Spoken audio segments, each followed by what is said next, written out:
नमस्कार, आपण पाहतात मराठवाडा लाईव्ह न्यूज आवाज जनतेचा. मी नागेश लांजे आपल्यासोबत. आता आपण यशवंत शाळेच्या पाठीमागे श्री गणेश मंदिर येथे आहोत. या ठिकाणी कोमल फॅमिली शॉपचे संचालक साईनाथ बालाजी पाटील आपल्यासोबत आहेत. त्यांचा वाढदिवसानिमित्त आज दिवसभर विविध उपक्रम त्यांनी साजरे केलेले आहेत. तर कशाप्रकारे वाढदिवस साजरा करतायत आपण त्यांच्याशी बातचीत करणार आहोत.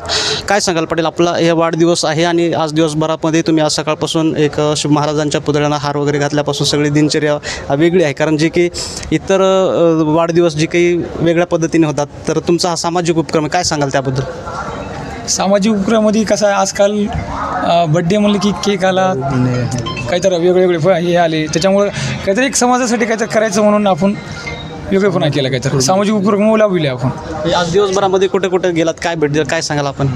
आज दिवसभरामध्ये सकाळी शिवाजी महाराजांच्या पुतळ्याला मानवंदना केली, तसेच तिरुपती आपले बालाजी शिरूर ताजबंद येथे दर्शन घेऊन आरती केली व महाप्रसाद घेतला.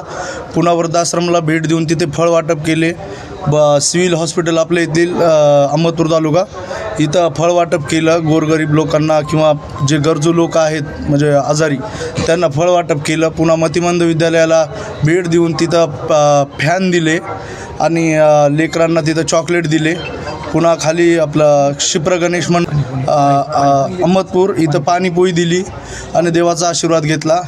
आणि म्हणजे सामाजिक उपक्रम काही करून दुसऱ्या नवीन करून दाखवण्यासाठी हे उपक्रम राबवण्यात आलेले आहेत. खूप धन्यवाद. कारण दरवर्षीप्रमाणे जे काही इतर वाढदिवस होतात त्याचा असा गदारोळ वगैरे करता, कुठेही केक वगैरे न कापता, पैसे वेस्ट न घालता हे सामाजिक उपक्रमात त्यांनी या वर्षीचा वाढदिवस साजरा केला आहे. आणि यानंतरही ते पुढं असे साजरे करतील असं त्यांचं सर्व मित्रपरिवाराचं आव्हान आहे. पाहत राहा मराठवाडा लाईव्ह न्यूज. मी नागेश लांजे आपल्यासोबत, अहमदपूर.